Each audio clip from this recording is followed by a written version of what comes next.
If you need to do something to feel okay to drive, you're not okay to drive. Don't drive buzzed. You are loved. You are valued. You are resilient.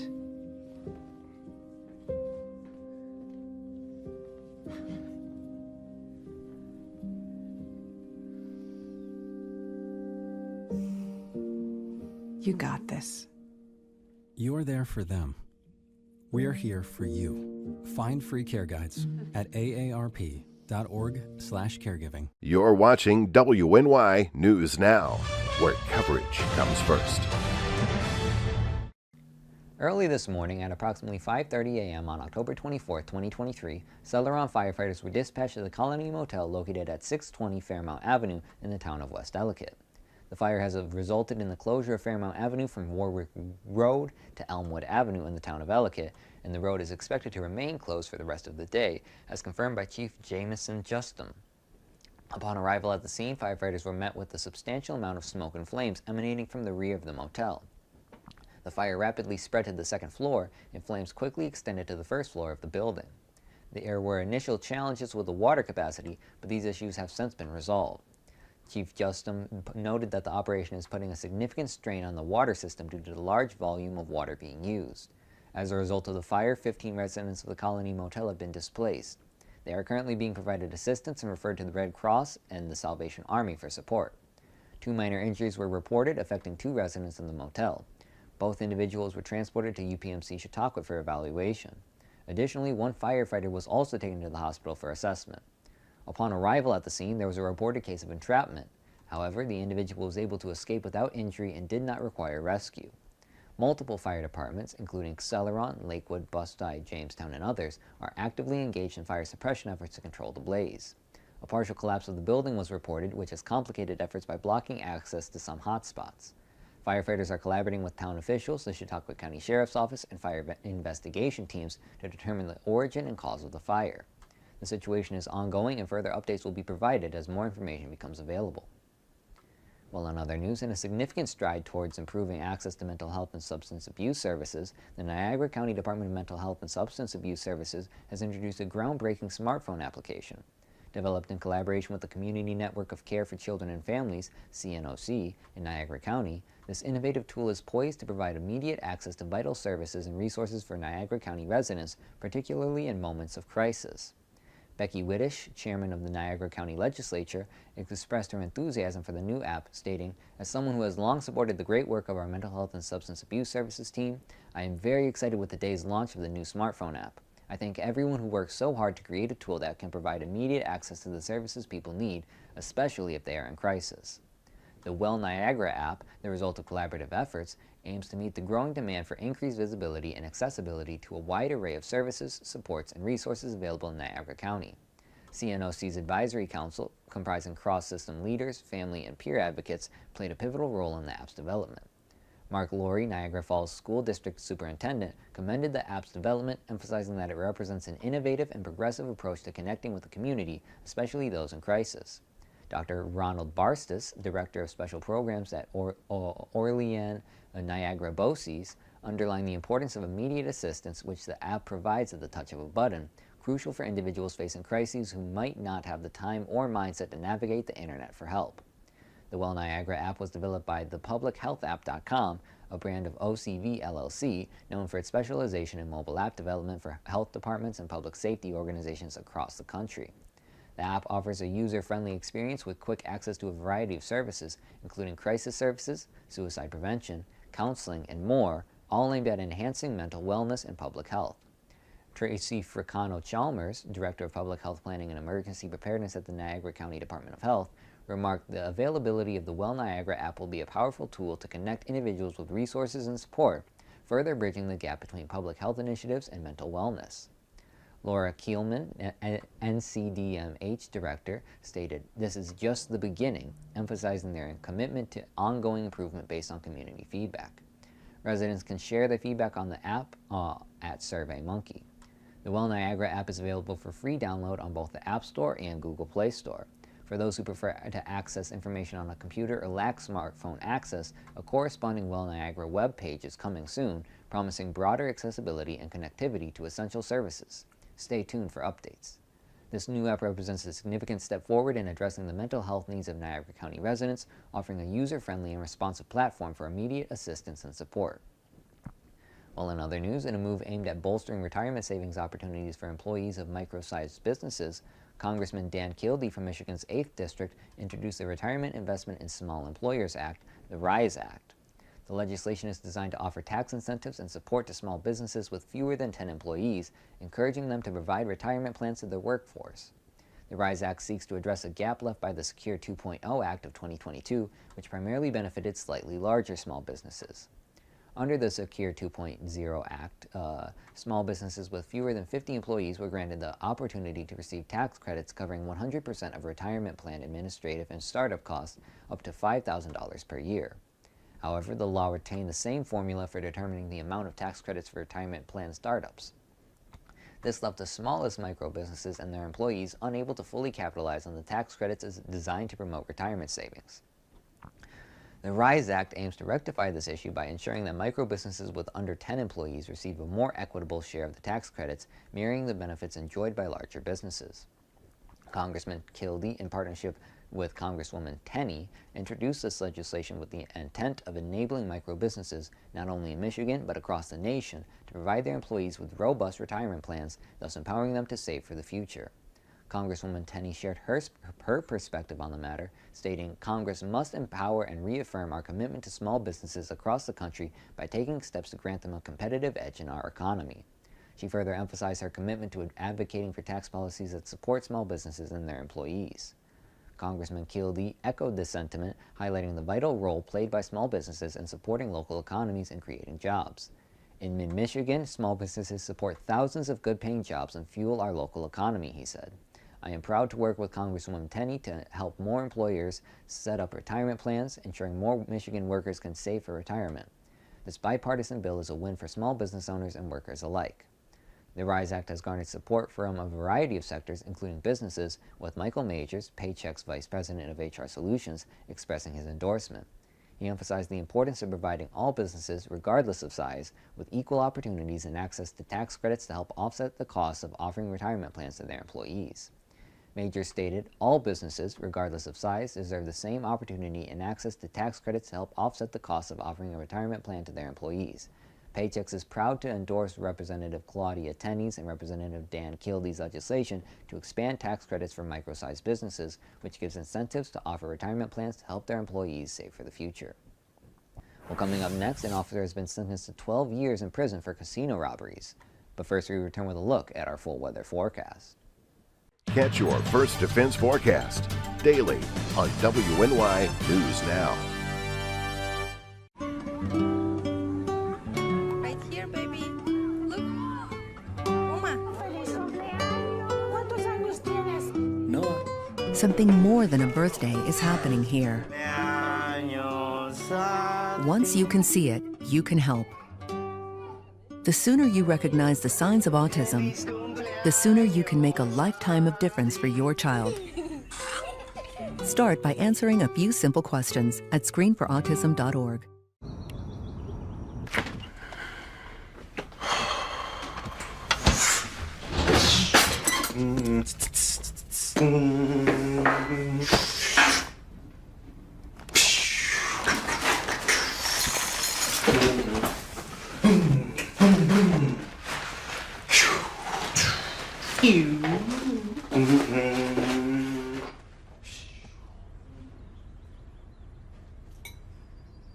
When I was in foster care, I never knew when I would have to move, so I always had my suitcase ready to go. Then one day, I was adopted. My new parents opened their hearts and home to me. My parents cook my favorite breakfast for me every morning.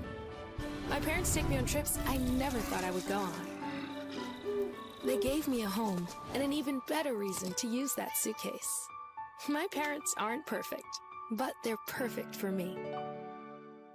Catch your First Defense forecast daily on WNY News Now. Fast, accurate, and every day. First Defense Weather. Welcome back to WNY News Now. First, a look at the 24-hour temperature difference from today compared to this time yesterday. We're talking about temperatures about 10 to 15 degrees above where we were yesterday across the region. Temperatures this afternoon made it up into the upper 60s, even some lower to mid 70s across the region. And if you like these temperatures today, we got some more of those warm temperatures in the forecast for tomorrow and the next few days, although we won't be dealing with as much sunshine as we had yesterday and today. While the first National Weather Service Storm Spotter training for the winter season comes up tomorrow night. It is from 7 p.m. to 9 p.m. online. It's free to attend. You just need to register, and you can register online for that at www.weather.gov/buffalo/skywarn. And the winter sessions cover winter weather and how to report winter weather to the National Weather Service. Almanac for today made it to a high of 54 degrees yesterday in the city of Jamestown. Our low for today was 31.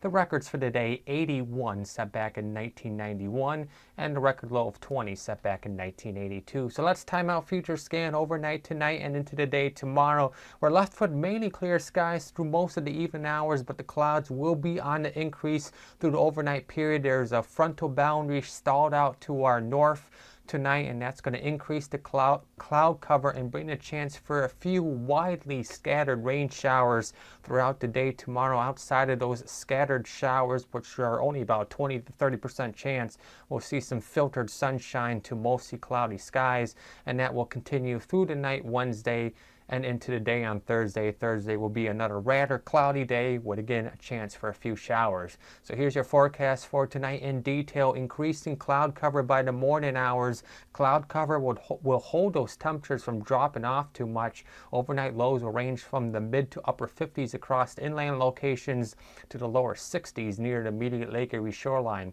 Your forecast for your Wednesday, filtered sunshine to mostly cloudy skies with a few scattered showers possible. Highs tomorrow once again on the warmer side with highs in the upper 60s to the lower to mid 70s, although we'll be a little breezy tomorrow with a southwest wind of 10 to 15 miles per hour. The rest of that 7-day outlook from Ultimate Solutions, so we stay mainly dry through the rest of the week, Wednesday and Thursday, outside of a few scattered showers possible.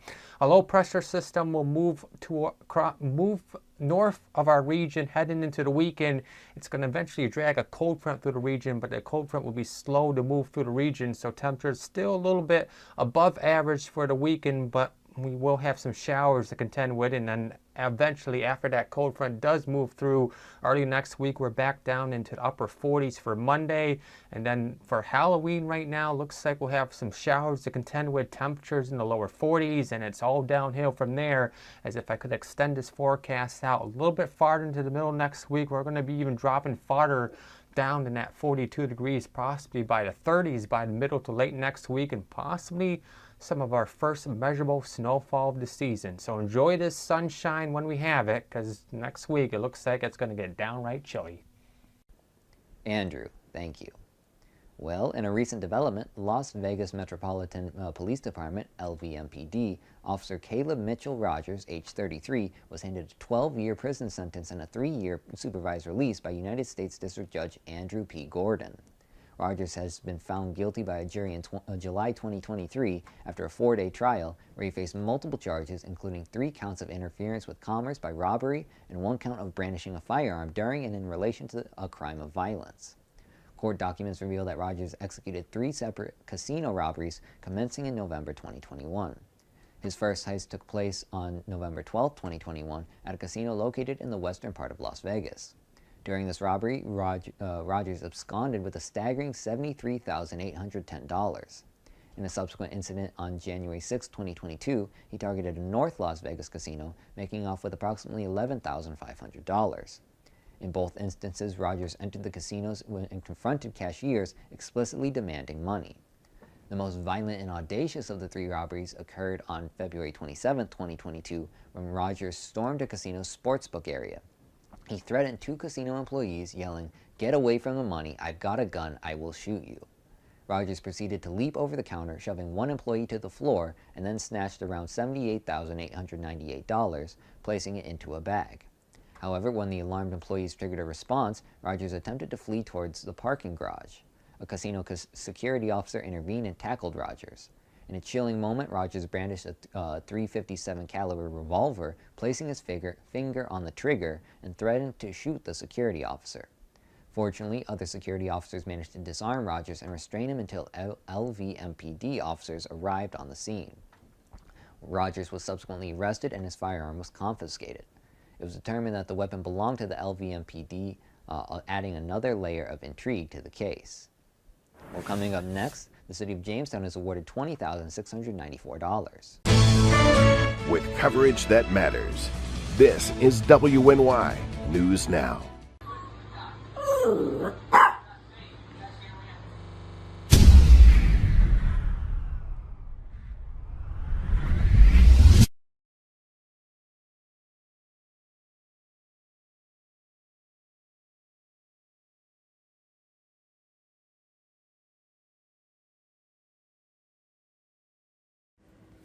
If you want to speak truth to the masses, make it funny for the classes.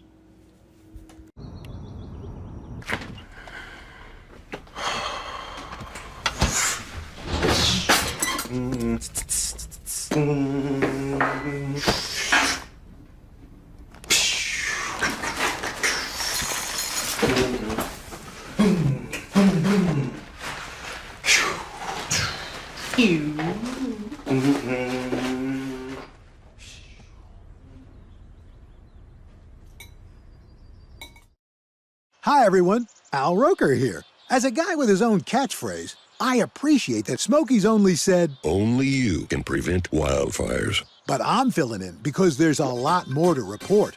Like when there are parched or windy conditions out there, you gotta be extra careful with things like burning yard waste. After all, wildfires can start anywhere, even in your neck of the woods. Go to SmokeyBear.com to learn more about wildfire prevention. You're watching WNY News Now, your source for breaking news. The U.S. Attorney for the Western District of New York, Trini E. Ross, revealed today that the Justice Department has awarded grant funding totaling $16,440,491 to 26 municipalities, school districts, and human service organizations. These funds are designated to support a wide range of criminal justice initiatives aimed at addressing pressing issues across the region.